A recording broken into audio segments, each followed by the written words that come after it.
Assalamualaikum warahmatullahi wabarakatuh. Kembali lagi bersama saya Fatihah.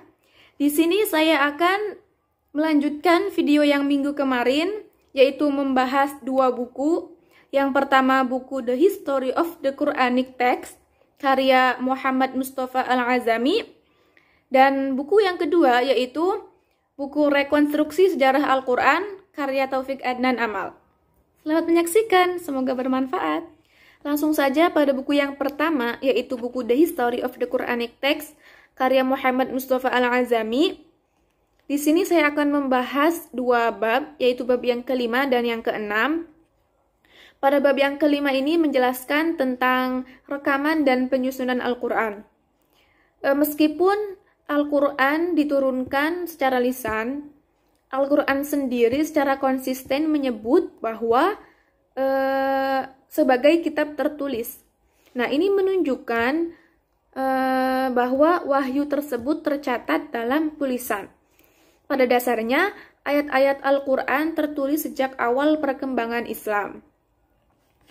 Dan sejak Nabi Muhammad hijrah ke Madinah, beliau memberi tugas kepada beberapa sahabat, kurang lebih ada 65 sahabat Nabi yang ditugaskan oleh Nabi Muhammad bertindak sebagai penulis wahyu. Saat wahyu turun, Nabi Muhammad secara rutin memanggil para penulis untuk menulis ayat tersebut.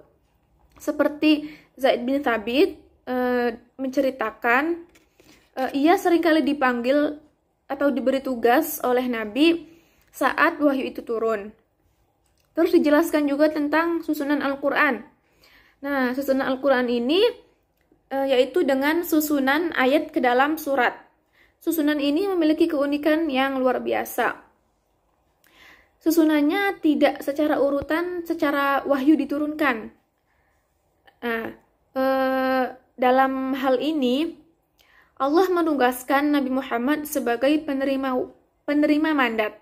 Dan dijelaskan pula dalam Al-Quran surat An-Nahl ayat 44, yaitu wa anzalna ilaika dzikra litubayyina lin-nasi ma nuzila ilaihim al-ayah. Nah, hanya kepada Nabi Muhammad lah yang dianggap mampu menyusun ayat-ayat ke dalam bentuk keunikan Al-Quran sesuai kehendak Allah. Kitab Al-Quran ini mencakup surat-surat panjang dan yang terpendek yang terdiri dari 3 ayat. Beberapa riwayat menyebutkan bahwa Nabi memberi instruksi kepada para penulis tentang letak ayat pada setiap surat. Keunikan susunan Al-Quran ini memberi peluang tiap surat berfungsi sebagai satuan bebas, di mana tidak terdapat kronologi atau sumber cerita lain yang masuk dalam naskah. Dan para ulama ini bersepakat bahwa mengikuti susunan surat dalam Al-Quran bukan suatu kemestian, baik dalam sholat, bacaan, ataupun yang lain. Dilanjutkan pada bab yang keenam, yaitu tentang kompilasi tulisan Al-Quran. Kita perlu memperhatikan penggunaan kata pengumpulan dengan penulisan. Sebenarnya, kitab Al-Quran itu telah ditulis sejak zaman Nabi Muhammad. Hanya saja belum disatukan, dan surat-suratnya juga masih belum tersusun. Nah, dalam bab ini menjelaskan kompilasi Al-Quran dari beberapa masa. Yang pertama itu masa kekuasaan Abu Bakar. Dalam bagian ini menjelaskan penugasan Zaid bin Thabit dalam mengkompilasi Al-Quran. Nah, Zaid bin Thabit ini sejak usia 20 tahunan diberi keistimewaan tinggal berjiron dengan Nabi dan bertindak sebagai salah satu penulis wahyu Nabi Muhammad. Sejak Nabi menginjakkan kaki di Madinah, itu merupakan titik permulaan kegiatan Zaid menulis wahyu tersebut. Dan Zaid bin Thabit mengumpulkan Al-Quran bukan dari hafalan saja, tetapi dia mengumpulkan dari berbagai bentuk, seperti bentuk kertas kulit dan potongan tulang. Pengumpulan teks Al-Quran ini dinamakan suhuf karena masih berupa lembaran-lembaran wahyu yang tersusun tidak rapi. Lalu dijelaskan juga pada bab ini tentang peranan Umar bin Khattab dalam pengenalan kitab suci Al-Quran. Dengan menunjuk Umar sebagai penerus khalifah setelah Abu Bakar As-Siddiq, dia telah memberi kepercayaan terhadap penerusnya tentang mushaf-mushaf yang ada. Beliau mengutus sekurang-kurangnya 10 sahabat ke Basra guna mengajarkan Al-Quran. Demikian pula ia mengutus Ibnu Mas'ud ke Kufa. Umar mengutus Yazid bin Abdullah bin Qusaid untuk mengajar Al-Quran di kalangan orang Baduy. Dia juga menunjuk 3 sahabat yang lainnya di Madinah untuk mengajar anak-anak. Dan sebelum Umar wafat ini, Umar menolak untuk menunjuk seorang khalifah dan membiarkannya kepada masyarakat untuk memilihnya. Dan pada waktu itu,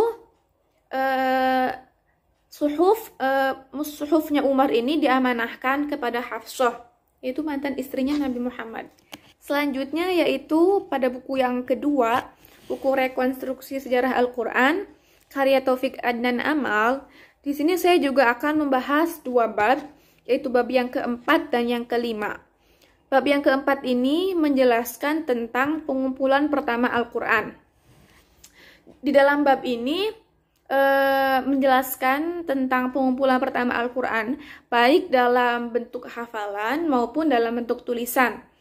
Ada 2 cara yang dilakukan dalam pemeliharaan Al-Quran di masa Nabi.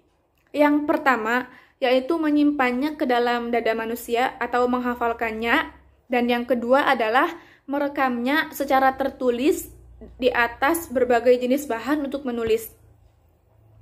Nah, pada mulanya ini, bagian-bagian Al-Quran diwahyukan kepada Nabi Muhammad dan dipelihara dalam ingatan Nabi dan para sahabatnya. Jadi, setelah Nabi Muhammad menerima wahyu, Nabi diperintahkan untuk menyampaikannya kepada para pengikutnya, dan kemudian para pengikutnya ini menghafalkannya. Cara yang kedua dilakukan dalam pemeliharaan Al-Quran di masa Nabi adalah merekamnya dalam bentuk tertulis.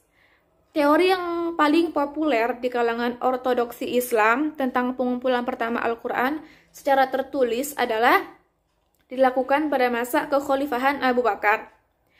Dalam laporan tentang pengumpulan pertama ini, terdapat 2 motif yang selalu dikemukakan dalam latar belakang diambilnya langkah tersebut.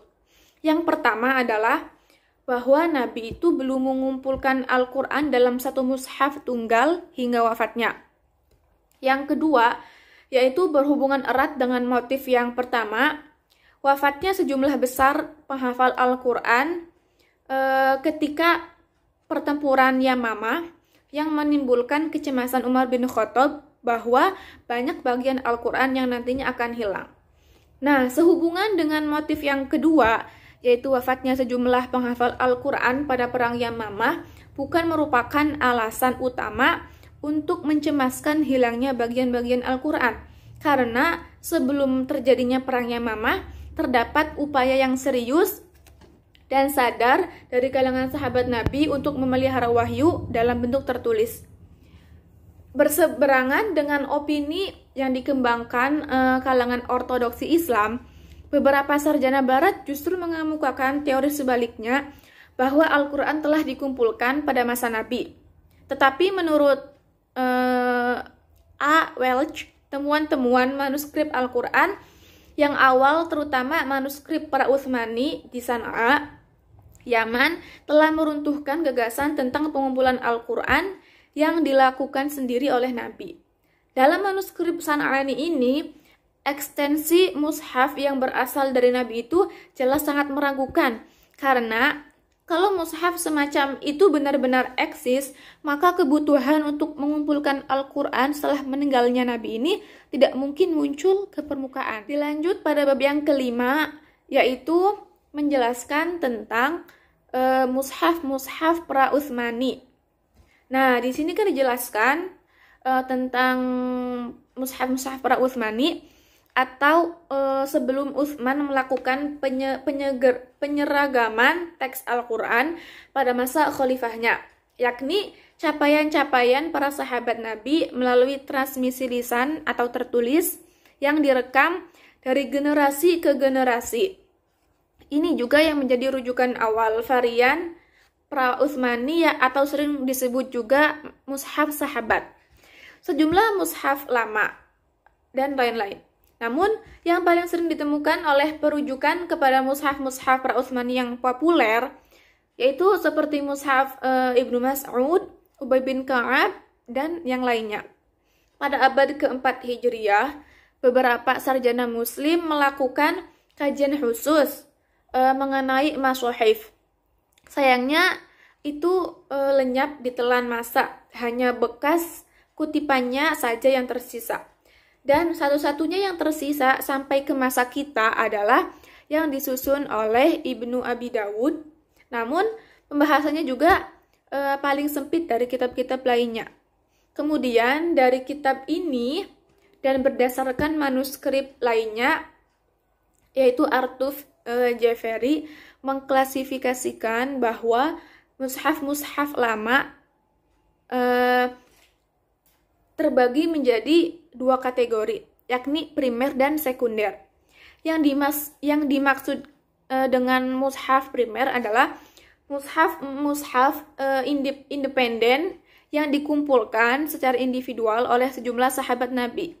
Sementara mushaf sekunder adalah mushaf generasi selanjutnya yang sangat bergantung atau didasarkan pada mushaf primer, serta mencerminkan tradisi bacaan kota-kota besar Islam. Contoh di antara mushaf primer yakni mushaf Salim Ibnu Maqil, mushaf Umar bin Khattab, mushaf Ibnu Mas'ud, dan yang lainnya. Contoh dari mushaf sekunder adalah mushaf Al-Qoma Ibnu Qais, mushaf Ar-Rabi Ibnu Qusaim, dan yang lain-lain. Lalu, dalam tenggang sekitar 20 tahun, mulai dari wafatnya Nabi, sampai pengumpulan Al-Quran di masa Utsman, hanya sekitar 4 mushaf sahabat yang berhasil memapankan pengaruhnya di kalangan masyarakat. Di kalangan sarjana muslim, masalah kesejatian bacaan dalam mushaf-mushaf pra-Utsmani didekati dan dinilai dari segi tingkat kepercayaan transmisinya atau isnad. Bacaan dalam mushaf-mushaf pra-Utsmani ini tidak mencapai derajat mutawatir dan masyhur. Karena itu, dalam gagasan ortodoksi Islam bukan merupakan bacaan Al-Quran yang otentik. Bacaan semacam ini menurut mayoritas ortodoksi Islam, kecuali madhab Hanifiyah, tidak diperkenankan penggunaannya dalam sholat. Bahkan sejumlah otoritas di kalangan ortodoksi Islam mempermasalahkan perannya dalam penyimpulan hukum. Karena banyak yang menyimpulkan bahwa mushaf pra-Utsmani ini bukan bagian dari otentik Al-Quran. Banyak rekayasa dan sebagainya. Mungkin cukup sekian penjelasan mengenai dua buku tersebut. Mohon maaf apabila ada kata-kata yang kurang atau kata-kata yang tidak berkenan. Kurang lebihnya mohon dimaafkan. Cukup sekian dan terima kasih. Wassalamualaikum warahmatullahi wabarakatuh.